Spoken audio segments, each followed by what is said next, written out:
Bonjour mes chers élèves, j'espère que vous allez bien et que vous êtes en forme et compagnie. Ravi de vous retrouver dans une nouvelle séance de la langue française.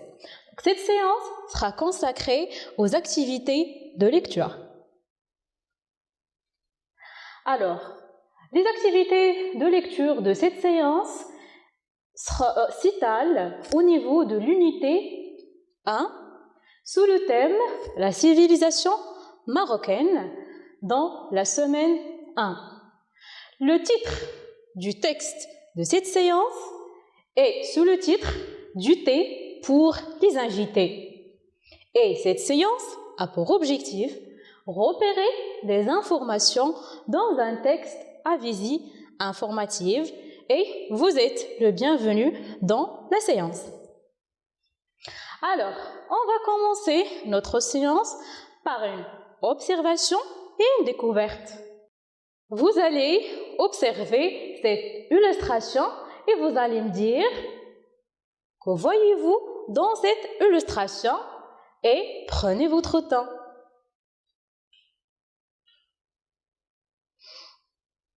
Alors, en observant cette illustration, on regarde des personnes dans un salon. Un monsieur sert du thé. Un autre monsieur et une femme, peut-être ce sont des invités de la famille, on ne sait pas. Divers types de gâteaux sur la table. Alors, on va vérifier tout ça dans le texte et tout au long de notre séance. Alors, maintenant, je vous invite, bien sûr, à proposer des hypothèses à propos du sujet du texte. Alors, à votre avis, de quoi va parler le texte?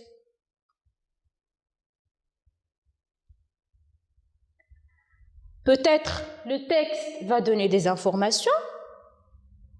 Pour deuxième réponse, peut-être que le texte va raconter une histoire. Alors, on va choisir une hypothèse pour la vérifier pendant la séance. Alors, on va choisir une. Donc, on va choisir que peut-être le texte va donner des informations et on va bien sûr découvrir les informations que le texte, bien sûr, va donner. Alors, on passe maintenant à la lecture et à la prononciation. Donc, vous allez articuler et prononcer ces mots d'une manière bonne et juste. Alors, vous allez me suivre. Souvent, je répète, souvent. Une tiers. Je répète, une tiers. On accompagne. On accompagne. Une bouilloire. Une bouilloire. Cette préparation. Cette préparation. D'autres herbes. Ici, on a fait, ou bien, voilà, on a fait de la liaison. D'autres herbes. Parce que on a une consonne et un H muet. D'accord? Donc, d'autres herbes. Alors, j'espère que vous avez bien prononcé et bien sûr, vous avez bien articulé ces mots. Et maintenant, on passe à la lecture et à la compréhension du texte. Vous êtes prêts? Maintenant, je vous invite à lire silencieusement et attentivement le texte et je vous donne quelques minutes.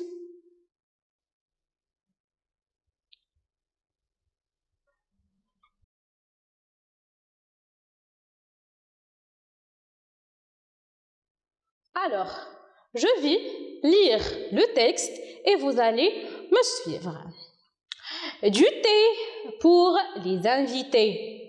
Au Maroc, le thé à la menthe se prépare souvent en présence des invités.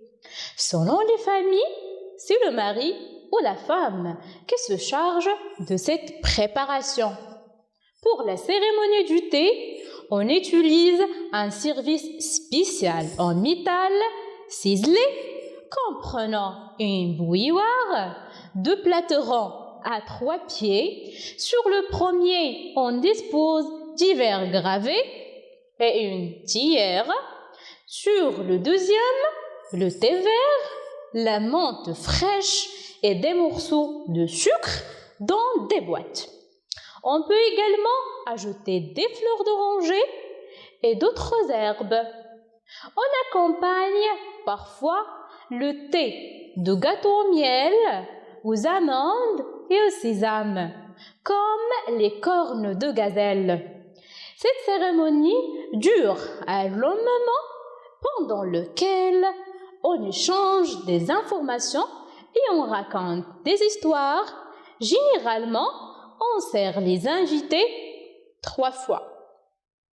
Alors, maintenant, on passe à la deuxième lecture et bien sûr, on va expliquer quelques mots difficiles. D'accord?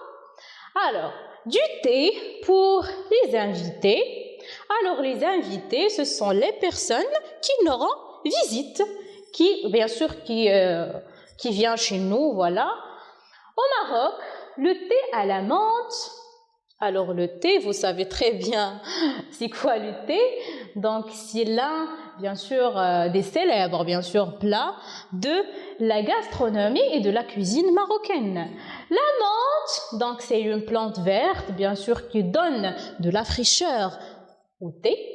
Se prépare souvent, ça veut dire la majorité du temps, en présence des invités. Selon les familles, c'est le mari ou la femme qui se charge de cette préparation. Alors pour la cérémonie du thé ou bien la fête, on utilise un service spécial en métal ciselé. Alors la préparation du thé, bien sûr, on utilise un service spécial en métal ciselé, ça veut dire avec un dessin gravé, soit par un ciseau ou bien d'autres outils, comprenant une bouilloire. Une bouilloire, donc c'est un récipient qu'on utilise pour chauffer de l'eau, ou bien chauffer l'eau. 2 plateaux ronds à 3 pieds, donc des plateaux, on va voir par la suite des images de tout ça. 2 plateaux ronds à 3 pieds, donc sur le premier, on met des verres gravés. Voilà les verres gravés, ce sont les verres qu'on utilise bien sûr pour servir du thé. Donc il y a des couleurs, il y a des designs bien sûr différents dans le marché. Donc et une théière, c'est aussi un récipient qu'on utilise pour infuser du thé. Sur le deuxième, le thé vert, vous savez très bien le thé vert, la menthe fraîche, des morceaux de sucre et dans des boîtes. On peut également ajouter des fleurs d'oranger, donc c'est aussi une catégorie d'herbes, bien sûr, qu'on ajoutait pour donner, bien sûr, une saveur au thé. D'autres herbes, on va les découvrir par la suite. On accompagne parfois le thé de gâteaux au miel, aux amandes et au sésame, comme les cornes de gazelle. Bien sûr, tout ça, ce sont des types et divers types de, bien sûr, la pâtisserie marocaine. Cette cérémonie ou bien fête dure un long moment pendant lequel on échange des informations et on raconte des histoires. Donc, généralement, on sert les invités 3 fois. Alors, j'espère que le texte est bien clair. Alors maintenant, on va passer aux quelques questions, bien sûr, tout en relation avec le texte.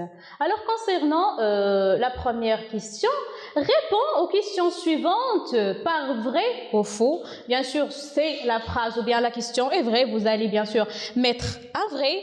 Et si la phrase est faux, bien sûr, vous allez mettre faux.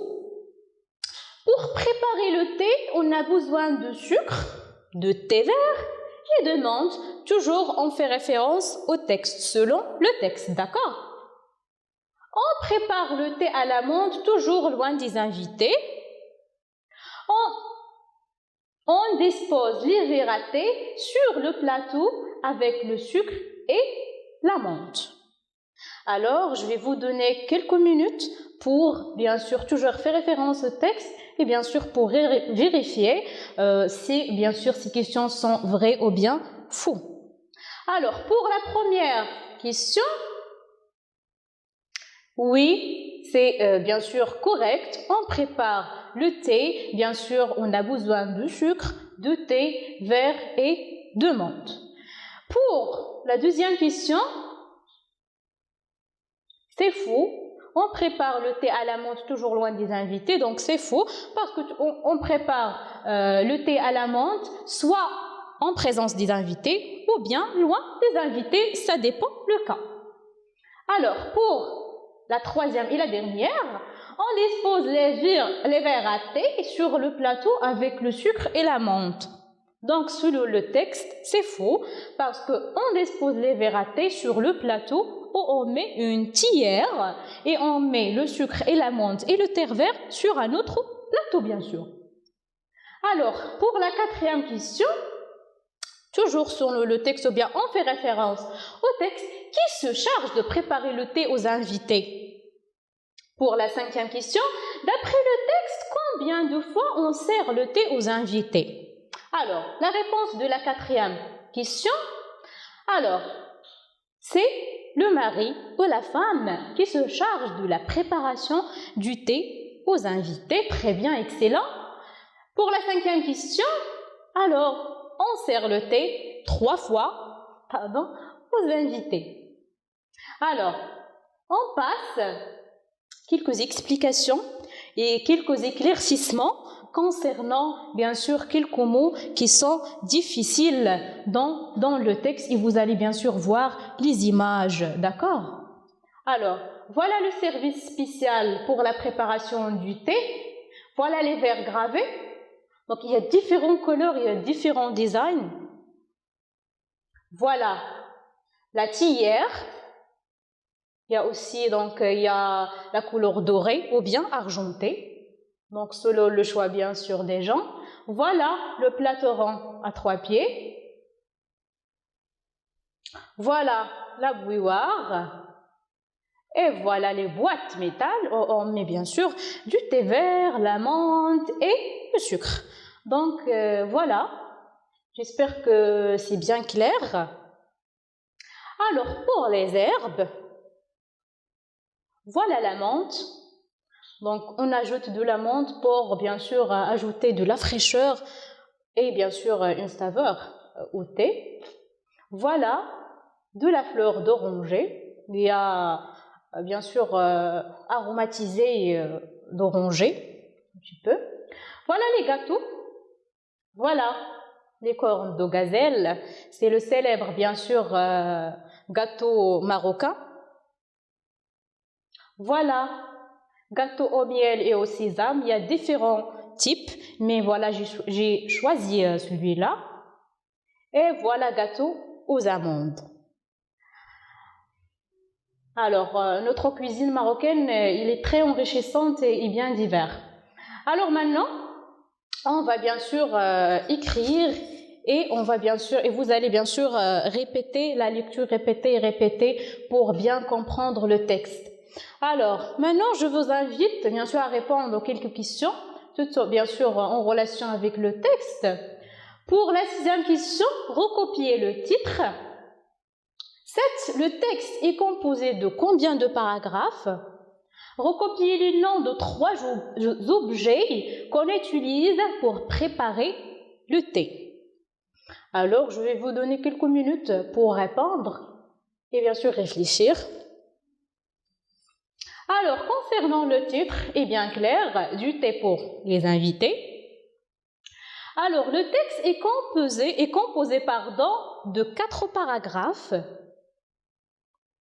Concernant les noms des objets qu'on utilise pour préparer du thé, donc ils sont très bien clairs dans le texte. Donc il y a une bouilloire pour chauffer l'eau, une théière pour infuser le thé et des boîtes bien sûr pour mettre du sucre et de la menthe ou bien d'autres herbes et bien sûr du thé vert. D'accord? Maintenant, je vous invite à s'auto-évaluer. Donc quelques questions pour une toute petite évaluation, bien sûr, pour savoir à quel point vous avez, bien sûr, compris le texte. Eh bien, c'est ce que le texte est bien clair. Alors, pour la 9e question, qui se concerne aux invités avec le thé? Alors, bien sûr, elle est mentionnée dans le texte. Donc, 10, que font les invités pendant la cérémonie du thé? Alors, pour la 9e question, bien sûr, on sert avec le thé des gâteaux au miel, des couronnes de gazelle, du riba aux amandes et bien sûr différents types de gâteaux marocains. Alors, que font les invités pendant la cérémonie du thé? Alors, pendant la cérémonie du thé, les invités échangent des informations et ils racontent des histoires, des blagues, ce que vous voulez. Alors, la phase après la lecture. Alors, ici, on va bien sûr évaluer votre recherche et bien sûr vos informations, bien sûr, à propos du thé marocain et aussi de la cuisine marocaine. Alors, quelles autres herbes peut-on ajouter pour préparer du thé? Donc, il y a plusieurs herbes qu'on peut ajouter pour donner, bien sûr, de la saveur au thé. Voilà, j'espère que vous allez citer quelques-uns. Et ici, en plus des gâteaux, cités dans le texte, qu'est-ce qu'on peut encore servir? Donc, il y a des gâteaux, il y a d'autres choses, bien sûr, qu'on peut servir avec le thé ou bien à côté du thé. Alors, quelques herbes qu'on peut ajouter pour préparer du thé. Alors, on peut ajouter de l'absinthe et de la marjolaine. Voilà l'absinthe. Donc, on utilise l'absinthe souvent quand il fait froid. Donc, il est un peu du goût amer. Donc, par contre, la marjolaine est presque de la menthe parce qu'il donne bien sûr de la saveur fraîche au thé. D'accord? Voilà l'absinthe et voilà la marjolaine et il y en a d'autres et d'autres et d'autres et d'autres. En plus des gâteaux cités dans le texte, donc on peut servir, voilà, en accompagnant le thé, on peut servir des amandes, des cacahuètes et des biscuits. Voilà les amandes, donc vous savez très bien les amandes, les cacahuètes et du biscuit. Alors, pour récapituler tout ce qu'on a bien sûr exposé tout au long de cette séance, alors ce texte est sous le titre du thé pour les invités. Il est de type informatif parce qu'il donne des informations. Et les informations bien sûr exposées dans le texte, c'est la préparation du thé marocain, le service spécial utilisé dans la préparation du thé, bien sûr la théière, le bouilloire, des plateaux, etc. Les ingrédients du thé marocain, bien sûr du thé, la menthe, le sucre, etc. Et les gâteaux marocains. Alors, notre, bien sûr, cuisine marocaine est très riche. Il est bien sûr classé la 2e mondialement. Et bien sûr, on est fiers de notre civilisation, on est fiers de notre Maroc. Et de là, je vous dirai merci et à bientôt.